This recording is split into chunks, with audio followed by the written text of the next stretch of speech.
प्रिय विद्यार्थियों, हम मध्यकालीन भारत का इतिहास पढ़ रहे हैं और अब तक हम देख चुके हैं कि भारत में तुर्क सत्ता की स्थापना हो चुकी है और तुर्क सत्ता का पहला सुल्तान कुतुबुद्दीन ऐबक था। ऐबक 1210 ईस्वी में घोड़े से गिरकर मर गया। लाहौर में चौगान खेल रहा था और उसके साथ यह दुर्घटना हो गई। उसके बाद उसका पुत्र आराम शाह गद्दी पर बैठा। वह कुछ महीनों तक ही सुल्तान रह सका, योग्य नहीं था। तो सरदारों ने कुतुबुद्दीन ऐबक के दामाद और कभी गुलाम रहे इल्तुतमिश को बदायूं से आमंत्रित किया। बदायूं का हाकिम था वह, और कहा कि भाई ये गद्दी आप संभालिए। इल्तुतमिश ने आराम से आराम शाह को अपदस्थ कर दिया और सुल्तान बन गया। इल्तुतमिश के सामने भी बहुत सारी कठिनाइयां थीं। विरोधी तुर्क सरदार सक्रिय थे। उनके दिमाग में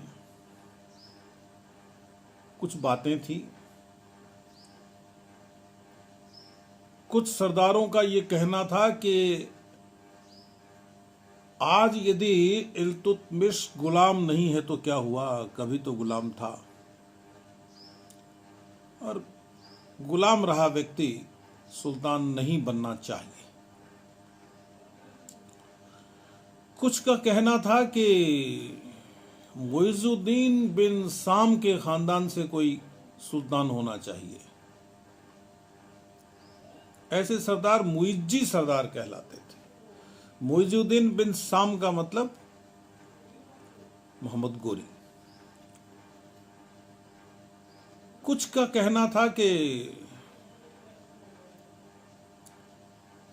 कुतुबुद्दीन ऐबक के खानदान से ही कोई सुल्तान बनना चाहिए।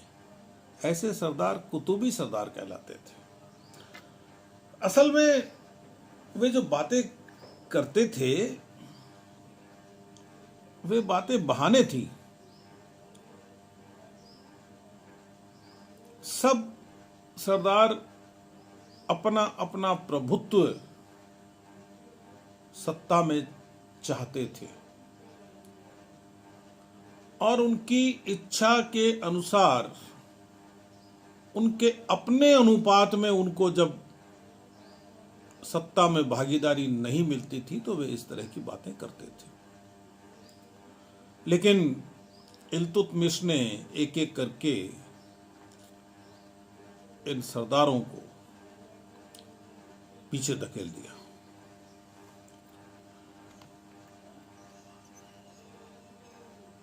आप देखेंगे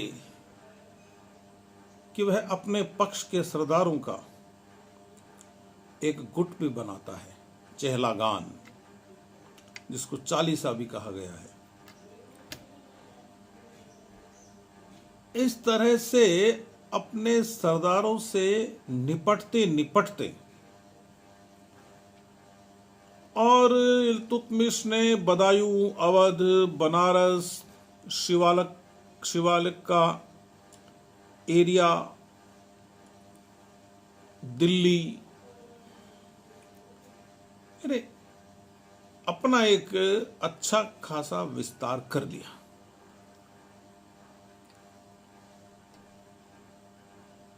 अब सारे ही अमीरों को तो मारा नहीं जा सकता या उनको पराजित करके किसी कोने में नहीं धकेला जा सकता। कुछ को राजी भी करना पड़ता है, तो कुछ को दायित्व देके, जिम्मेदारी देके और अपने राज्य के विभिन्न भागों में उसने भेज दिया। एक समस्या ताजुद्दीन याल्दोज की थी, जो मोहम्मद गोरी का उत्तराधिकारी होने का दावा करता था, और इस समय तो वह अपना दावा सही भी सिद्ध कर रहा था।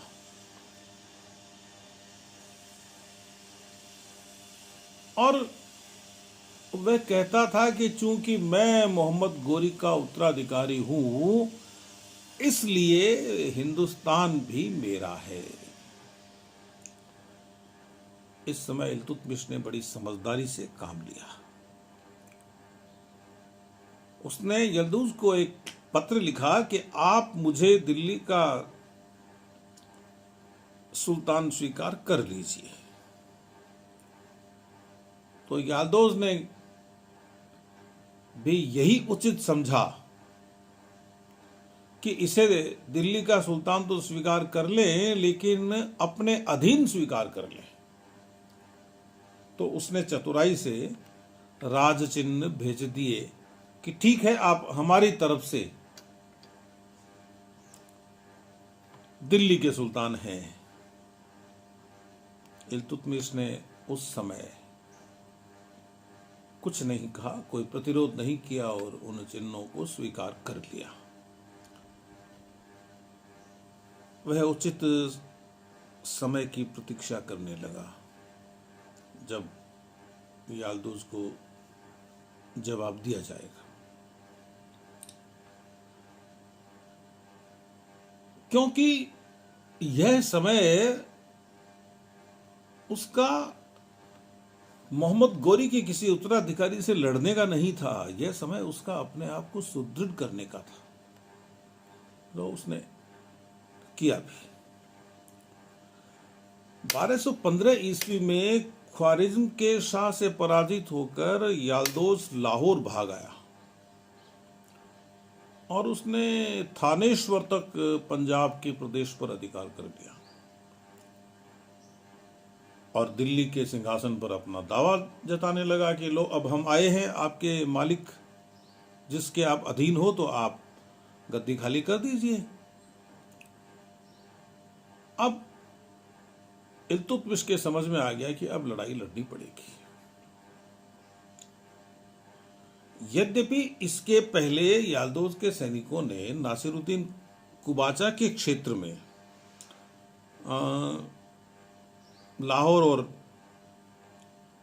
पंजाब के कुछ इलाकों को छीन भी लिया था दखल करके कुबाचा के क्षेत्र में, तब भी इल्तुतमिश बोला नहीं।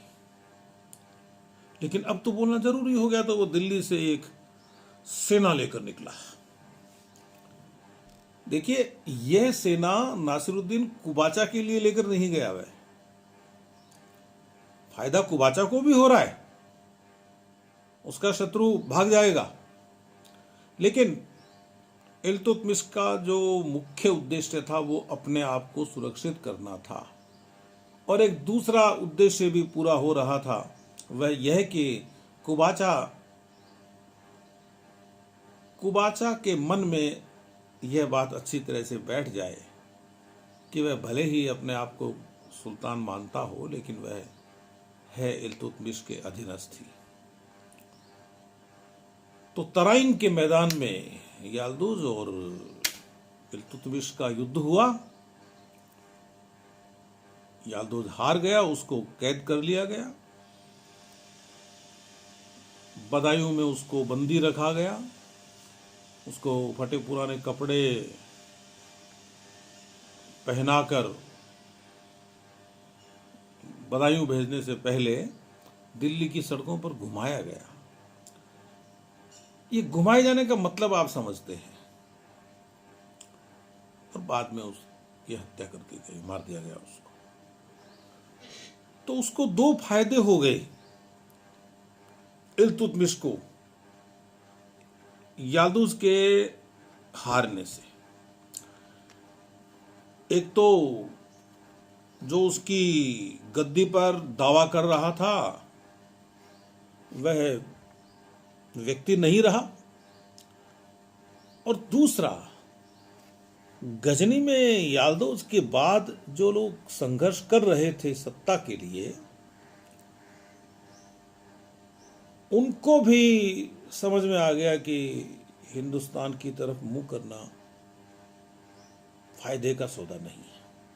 तो बाद में गजनी की तरफ से कोई चुनौती आई ही नहीं। लेकिन जिस नासिरुद्दीन कुबाचा की सहायता की इल्तुतमिश ने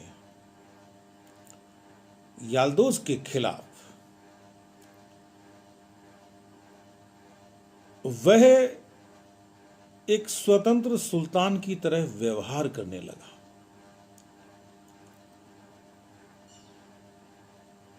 वह भी मोहम्मद गोरी का दास था, उससे उच्च की सूबेदारी दी गई थी उस समय, और उस समय उसने अपना क्षेत्र विस्तार कर लिया था काफी। मुल्तान, सिविस्तान, देवल का प्रदेश सागर को छूता हुआ, सिंध, फिर बाद में सरहिंद, कोहराम, सरस्वती तक या सुरसती कहते हैं, वहां तक वह आ गया। मिन्हास लिखता है तबकाते नासिरी में कि वह भी बड़ा चतुर व्यक्ति था, अनुभवी था और समझता था, परिस्थिति की नजाकत समझता था। इसलिए उसने, आपको यदि ध्यान है तो, कुतुबुद्दीन ऐबक की भी अधीनता स्वीकार कर ली थी, और इल्तुतमिश से भी वह दबकर ही रहा था प्रारंभ में तो, लेकिन बाद में उसे लगा कि ऐसे काम चलेगा नहीं, है ना।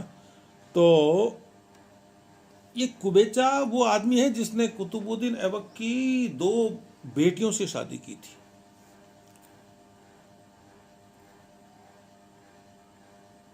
और परिस्थिति ऐसी बनी कि उसके सामने एक चुनौती खड़ी हुई ताजुद्दीन याल्दोज की। उस चुनौती को झेला इल्तुतमिश ने।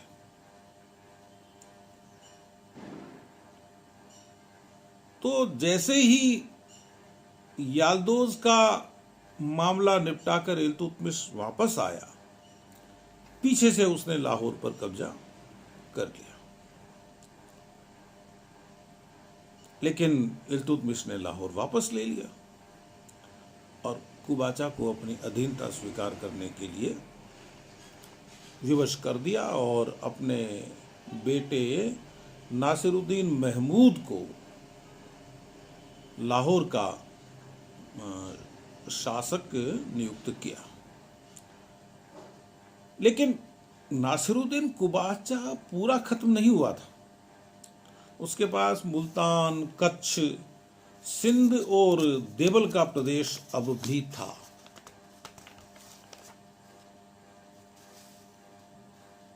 हालांकि उसने अधीनता तो स्वीकार कर ली थी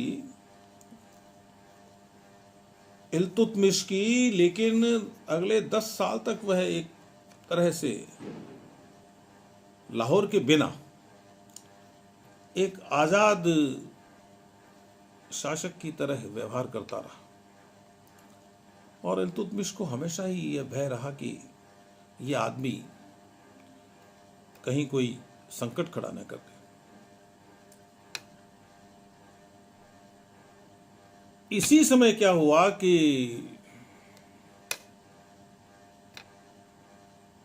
एक व्यक्ति जलालुद्दीन मांगबरनी भारत आया।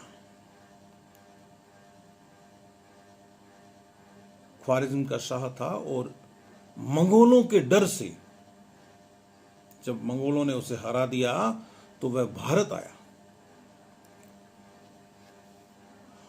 और उसने नासिरुद्दीन कुबाचा के राज्य को बहुत लूटा। जब उसे समाचार मिला कि खुरासान में उसके समर्थक बढ़ रहे हैं तो वह वापस भी लौट गया सिंधु नदी पार करके। लेकिन इन पीछे से फिर आए मंगोल जो उसके पीछे थे, तो उन्होंने कुबाचा का बड़ा नुकसान किया। इसी बीच अनेक खिलजी सरदार भी भारत की सीमा में घुस गए थे, सीमावर्ती क्षेत्र में। तो उनकी तरफ से भी कुबाचा के सामने चुनौती खड़ी हो रही थी। तो कुबाचा की हालत खराब हो गई थी। अब वो अपना पूरा ध्यान दूसरे क्षेत्रों को छोड़कर और मुल्तान, उच्च और लाहौर की ओर देने लगा। इल्तुतमिश यह सब देख रहा था। उसने देखा कि कुबाचा खिलजियों के दबाव से और मंगोलों के दबाव से कमजोर पड़ रहा है, तो उसने एक सेना भेज दी और मुल्तान पर धावा बोल दिया। कुबाचा वहां से पलायन कर गया। उच्च के किले पर भी सुल्तान का अधिकार हो गया। कुबाचा ने संधि का प्रस्ताव रखा, लेकिन वह प्रस्ताव ठुकरा दिया गया, क्योंकि इल्तुतमिश उसे पूरी तरह से नष्ट करना चाहता था। तो कुबाचा को यह शंका होने लगी कि उसके साथ कहीं वैसा व्यवहार न हो जाए जैसा ताजुद्दीन याल्दोज के साथ हुआ था। तो उसने देखा कि अब भाग चलते हैं। वो अपने कुछ साथियों के साथ बैठकर उसने और नाव से सिंधु नदी पार करने की कोशिश की, और वह बीच में ही डुबो दिया गया। वो मिन्हास ने तबकाते नासिरी में एक जगह तो लिखा है डुबो दिया गया, और एक जगह लिखा है कि वह खुद ही सिंधु नदी में डूब गया। इस तरह से ताजुद्दीन याल्दोज के बाद एक और शत्रु, एक और प्रतिद्वंद्वी कहना चाहिए, इल्तुतमिश का खत्म हो गया। लेकिन मंगोलों के आक्रमण का भय बना हुआ था।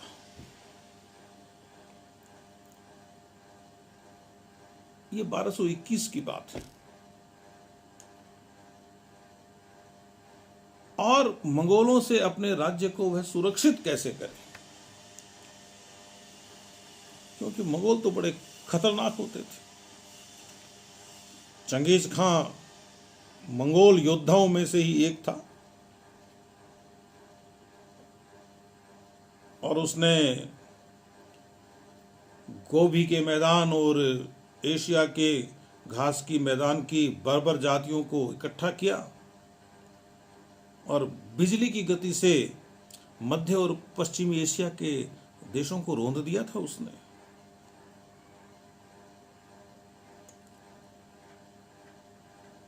ख्वारिज्म का अंतिम शाह था जलालुद्दीन मांगबरनी, जिसका मैंने अभी जिक्र किया था। उस पे हमला किया इन्होंने, तो वह भारत भाग आया, भारत की ओर भाग आया। लेकिन चंगेज खां ने उसका पीछा नहीं छोड़ा। उसने, जलालुद्दीन ने सिंधु नदी के तट पर अपना डेरा डाला और मंगोलों से लड़ाई करने को तैयार हो गया। मंगोल बड़े ही बर्बर योद्धा थे।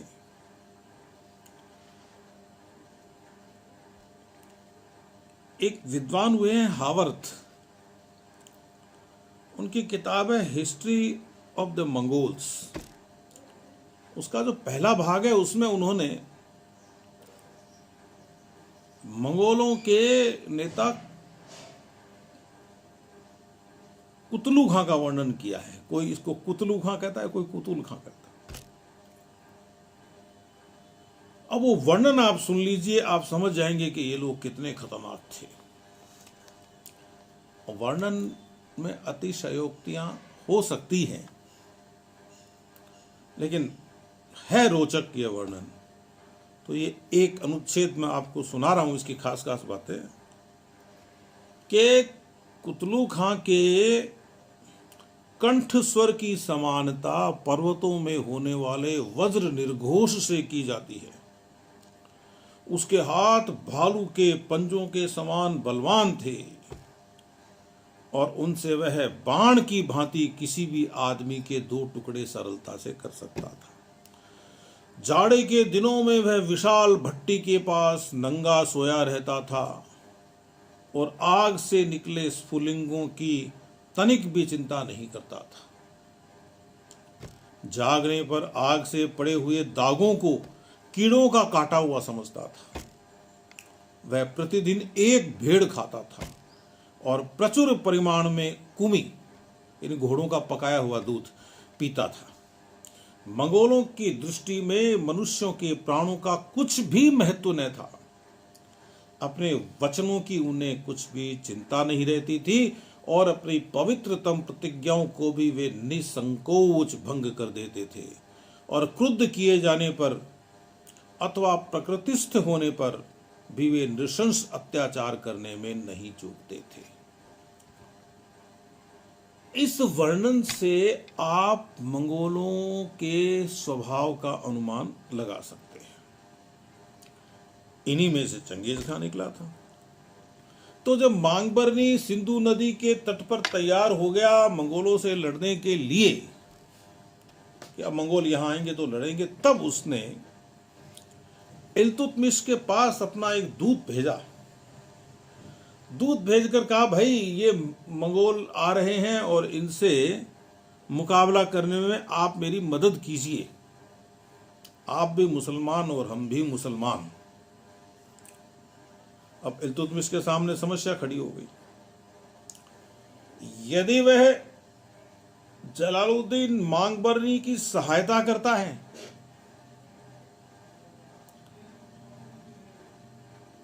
तो मंगोल उसके बिना मतलब ही शत्रु हो जाएंगे। यद्यपि इसका मतलब यह नहीं था कि यदि वो जलालुद्दीन की सहायता नहीं करे तो मंगोल उसके शत्रु नहीं होंगे। ये कोई नियम नहीं है। राजनीति में परिस्थितियां मायने रखती है। तो दूसरी बात यह कि यदि वो जलालुद्दीन की सहायता के लिए इनकार करता है तो थोड़ा सा अच्छा भी नहीं लगता। एक अशोभनीय सी बात होती है कि एक मुस्लिम ने दूसरे मुस्लिम का साथ नहीं दिया, जबकि उस पर बहुत बड़ा संकट था। राजनीति यह भी कहती है कि इस समय जलालुद्दीन के साथ मिलकर उसे मंगोलों को हरा देना चाहिए था, लेकिन नहीं हरा पाता तो, और उनको हरा देता तो जलालुद्दीन शक्तिशाली हो जाता, वह परेशान करता। तो ऐसे समय में समझदारी से काम लिया जाता है। तो इल्तुतमिश ने यही ठीक समझा कि भाई मंगोलों से दुश्मनी करने में फायदा नहीं है। वो जब आगे कभी लड़ेंगे तब देखा जाएगा, पता नहीं लड़ेंगे या नहीं लड़ेंगे, कहाँ व्यस्त हो जाएंगे जाके। तो उसने जलालुद्दीन मांगबरनी के दूत को तो मरवा डाला। मैसेज, संदेश क्या गया आप समझ जाइए। और एक समाचार भेज दिया उसको अपनी तरफ से कि भाई हम आपकी सहायता भी कर दें, हम आपको भारत की शरण में ले लें, लेकिन दिल्ली का जो मौसम है वह आपके लिए ठीक नहीं है। या दिल्ली का क्लाइमेट आपके लिए ठीक नहीं है, चलो दिल्ली का वेदर आपके लिए ठीक नहीं है, कि बजाय ये कहना ठीक है कि दिल्ली का क्लाइमेट आपके लिए ठीक नहीं है। मौसम तो एक दिन का भी हो सकता है। उधर जब ये समाचार जलालुद्दीन को मिला तो जलालुद्दीन वापस लौट गया। मंगोलों से जो उसका हुआ वो मामला निपट गया था। अब जलालुद्दीन ने वहां क्या किया है कि अपनी सेना को 3 भागों में बांटा, और मैंने कहा ना मामला कैसे निपटा वो बता रहा हूं। चंगेज खां पर हमला भी किया उसने। वो क्या करता है, हिंदुस्तान से तो उसको कोई मदद मिल नहीं रही थी, तो लड़ना तो उसको जरूरी था, लेकिन वह आखिर में हार गया और अपने परिवार को भाग्य के भरोसे छोड़ के और शत्रुओं के बाणों के बरसने के बीच में अपना घोड़ा उसने सिंधु नदी में उतार दिया और उसको पार कर लिया। फिर खोखरों ने उसका सहयोग किया, उनके साथ मिलकर नासिरुद्दीन कुबाचा पर उसने हमला किया, मुल्तान को जीता। पंजाब और सिंध में भी उसने थोड़ा बहुत नुकसान पहुंचाया। फिर बाद में जब उसको पता चला कि खुरासान में उसके समर्थकों की संख्या बढ़ रही है, तो वह वापस लौट गया कि चलो वहीं अपना राज्य पुनर्स्थापित करते हैं। और वहाँ उस समय के बाद में उसकी हत्या हो गई। और मंगोलों को यहाँ बहुत गर्मी लगी भारत में। वो हालांकि गर्मी सर्दी की परवाह नहीं करते थे, लेकिन उनको ये क्लाइमेट सूट नहीं हुआ और वो चले गए। तो इस तरह से इल्तुतमिश को मंगोलों के संकट से मुक्ति मिली। मंगोलों के कारण जो मांगबरनी का संकट पैदा हुआ था उससे भी मुक्ति मिली। पंजाब में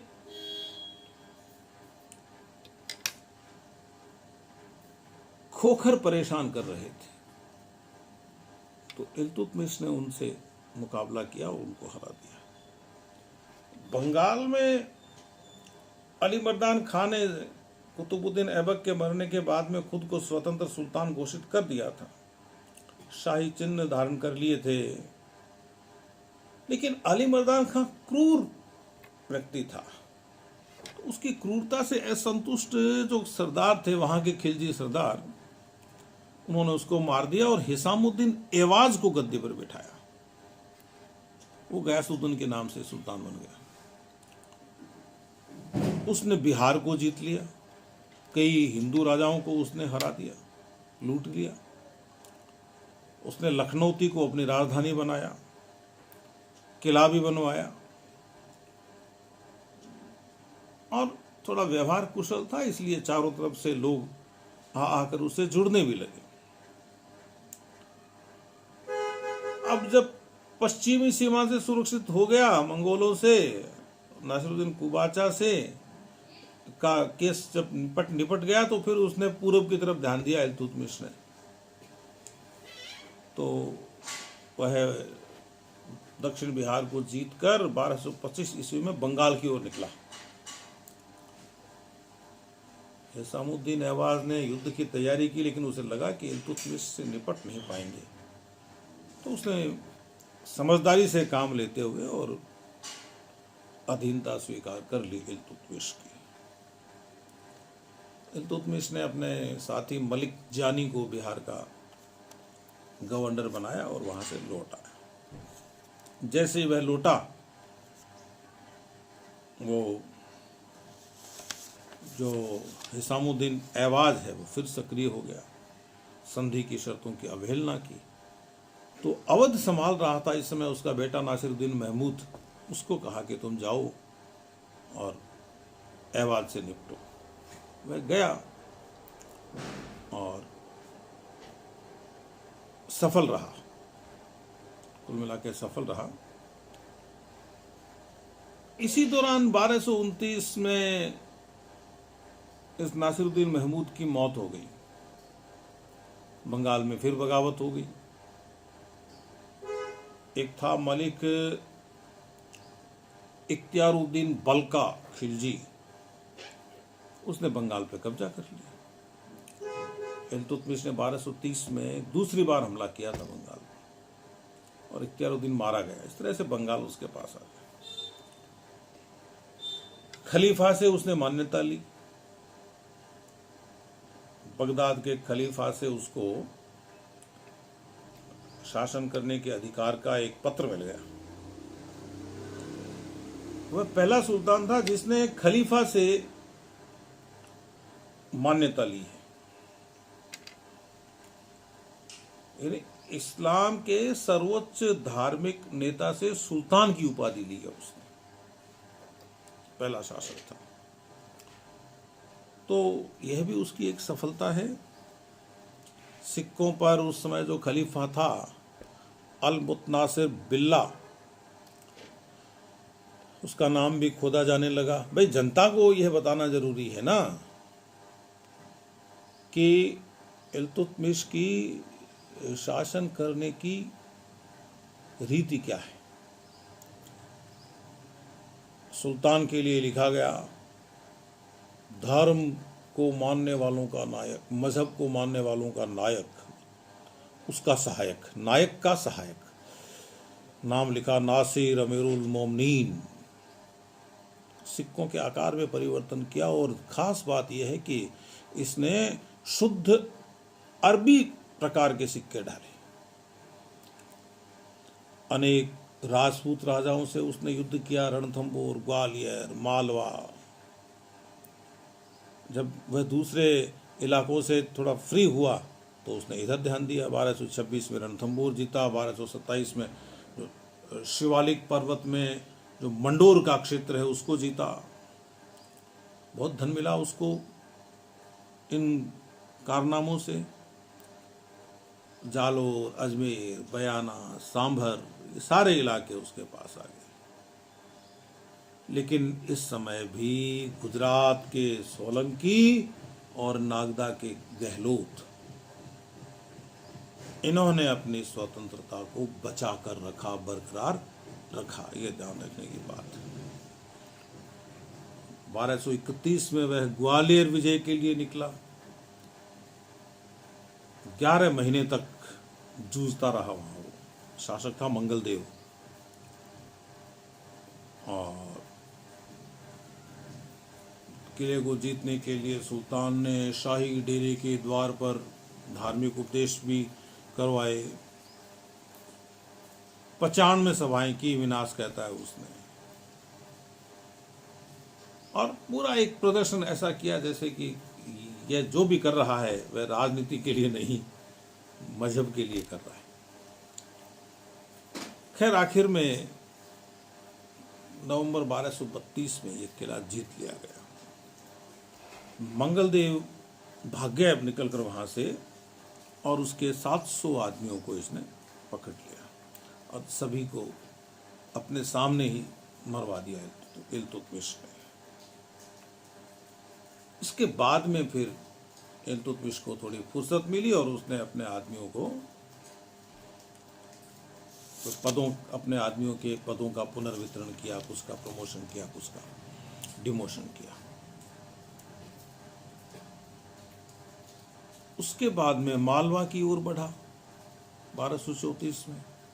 भिलसा नगर को जीता और वहां के किले को जीत लिया। लिखा हुआ है कि 105 गज ऊंचा और 300 वर्ष पुराना एक मंदिर नष्ट कर दिया सुल्तान ने। वहां से उज्जैन गया, महाकाल के मंदिर को नुकसान पहुंचाया और बहुत विनाश किया। जो महाकाल की जो पत्थर की प्रतिमा थी और तांबे की तो जो दूसरी प्रतिमाएं थी,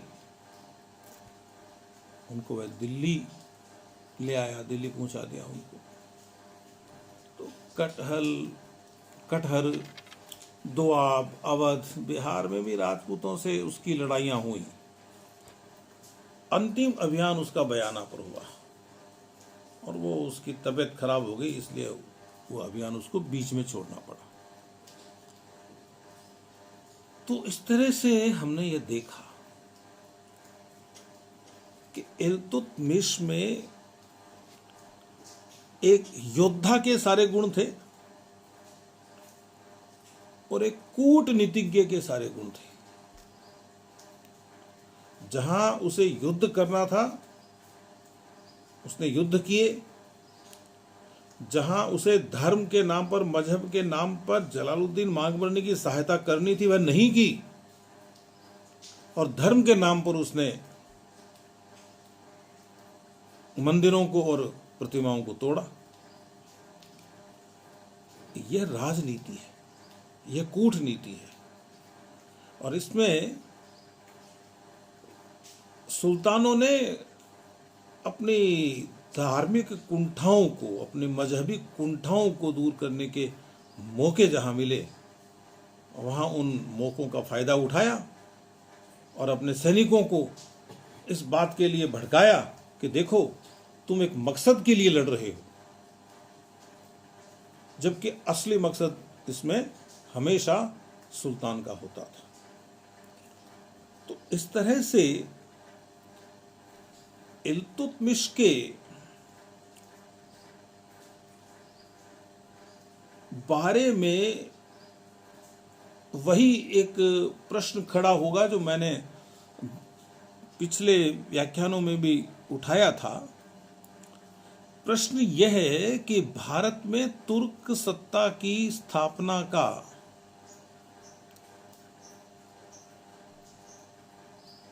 वास्तविक हकदार कौन माना जाना चाहिए? क्या मोहम्मद गोरी, क्या कुतुबुद्दीन ऐबक, या इल्तुतमिश? तो हमने कहा था कि मोहम्मद गोरी ने तो यहाँ कुछ किया नहीं, वह जीता और अपने आदमियों को छोड़कर चला गया, इसलिए उसका तो हम मान नहीं सकते। शुरुआत उसने कर दी थी। कुतुबुद्दीन ऐबक के जो समस्याएं छोड़कर गया था, अनसुलझी समस्याएं, उन समस्याओं को देखते हुए नहीं लगता कि उसने कुछ कोई स्थापना के काम को कोई आगे बढ़ाया बहुत ज्यादा, क्योंकि उसके सामने जो समस्याएं थी वही इल्तुतमिश के सामने थी। तो फिर उसने विरासत क्या सौंपी? नहीं वह कोई प्रशासनिक प्रबंध कर सका अपने राज्य का। यदि इल्तुतमिश नहीं बनता सुल्तान तो सल्तनत वही नष्ट हो जाती। इल्तुतमिश ने विस्तार भी किया, अपने राज्य की रक्षा भी की, कूटनीति से विरोधियों को परास्त किया, और जहां उसको उन्माद दिखाना था अपने सैनिकों में, वहां उसने उन्माद दिखाया, उनसे अपना काम निकाला। और इस सब के साथ उसने अपने राज्य को एक व्यवस्था देने की कोशिश की। इस आधार पर यह माना जाता है कि दिल्ली सल्तनत का वास्तविक संस्थापक इल्तुतमिश था। यद्यपि इसका प्रारंभ मोहम्मद गोरी ने किया, इसको बचाकर कुतुबुद्दीन ऐबक ने रखा, लेकिन इसे सुदृढ़ किया, भविष्य के लिए, भविष्य में भी यह बनी रहे, इसके इंतजामात किए। खुद योग्य था, शत्रुओं की फूट का फायदा उठाना जानता था, मध्य एशिया में भी अराजकता थी, शासन नीति भी कठोर थी, खुद भी शासन जानता था, 40 तुर्की गुलामों का भी उसको साथ मिला, उसने बनाया, खलीफा ने उसको मान्यता दी, परिस्थितियां भी उसके साथ रही, लेकिन उसकी योग्यता के कारण ही साथ रही। कोई बहुत ज्यादा साहित्य का और कला का संरक्षक तो वह नहीं था, लेकिन बगदाद से निकाला हुआ एक व्यक्ति था फक्रुल मुल्क उसामी, उसके प्रति इसका व्यवहार ठीक था। उसने मिन्हाजुस सिराज को भी संरक्षण दिया था। दिल्ली में उसने एक इस्लामी स्कूल भी बनाया था और भवन बनाने में भी उसकी रुचि थी कुछ। लेकिन याद रखने की बात यह है कि जो उसका मालिक था, स्वामी था कुतुबुद्दीन ऐबक, उसने अपने गुरु ख्वाजा कुतुबुद्दीन बख्तियार काकी के सम्मान में जो कुतुब मीनार बनाना शुरू किया था वह अधूरा रह गया था, तो इसने उसको पूरा करवाया। अब प्रशासन की व्यवस्था में क्या प्रयोग किए इल्तुतमिश ने, यह मैं आपको दिल्ली सल्तनत का प्रशासन पढ़ाऊंगा ना, उस समय बताऊंगा। अभी हम इसी क्रम में आगे चलेंगे। यह जो राजनीतिक घटनाओं का क्रम है, इसी में आगे चलेंगे। और हमारा अगला जो पाठ होगा वह होगा रजिया सुल्तान या रजिया, जो इल्तुतमिश की बेटी थी। सबसे प्रिय तो उसको नासिरुद्दीन महमूद था और सब मानते भी यही थे कि यही सुल्तान बनेगा, लेकिन वह मर गया था। तो इसने अपनी बेटी रजिया को उत्तराधिकारी घोषित कर दिया था। कहता था मेरे पुत्र योग्य नहीं है। और उस युग में यद्यपि मैं ये नहीं कहूंगा कि रजिया पहली मुस्लिम शासक थी इस्लाम के इतिहास में, और भी उदाहरण मिल जाएंगे, लेकिन भारत में रजिया पहली सुल्तान बनी। तो उस रजिया ने कैसे गद्दी हासिल की और किस तरह से उसने संघर्ष किया, और एक स्त्री होने के नाते उसको क्या अधिक कष्ट सहने पड़े, इस प्रश्न के उत्तर के साथ मैं आपसे फिर मिलूंगा। तब तक के लिए अनुमति दीजिए। नमस्कार।